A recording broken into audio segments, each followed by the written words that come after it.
Namaste. Welcome to DNN. Arvind is reading today's main news.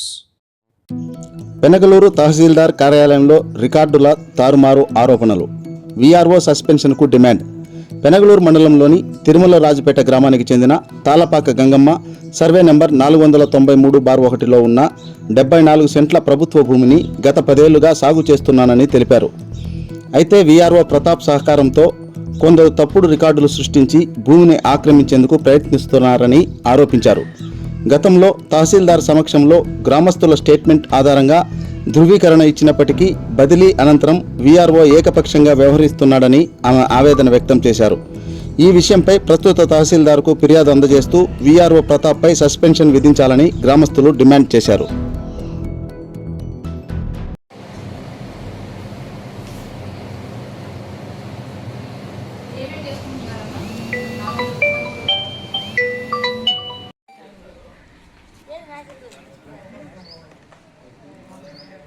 చెప్పండి. గత 50 సంవత్సరాల నుంచి కూడా ఏమో అనుభవం ఉన్న భూమిని రికార్డులు తారుమారు చేసి పేర్లు ఎవరు చేశారు తారుమారు రికార్డులు?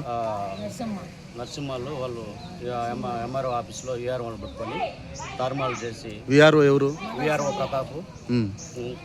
ప్రతాపు తారుమారు చేసేసి ఆ యొక్క భూమిని గతంలో దానికి బోర్డు కూడా ఉన్నది. అటు గవర్నమెంట్ భూమి బోర్డు అని ఉండి కూడా ఆ భూమిని ఏరే వాళ్ళకి కొంతమంది వ్యక్తులకు వీళ్ళు భూకబ్జదారులకు వాళ్ళ చేతుల్లోనే వీఆర్ఓ వాళ్ళకు వ్యక్తిగతంగా వాళ్ళకు రాపించి రికార్డులు ట్యాంపరింగ్ చేసి వాళ్ళకు అనుకూలంగా అసలు మండల ఆఫీసులకు తెలియకుండా సదును చేయడము వాళ్ళ ఇష్టానుసారంగా చేస్తుంటే మేము అడిగినందుకు మా సిన్నమ్మయ్యమ తాళపాక గంగమ్మ అని ఎన్నో ఏళ్ళ సంవత్సరం నుంచి ఉంటుంది.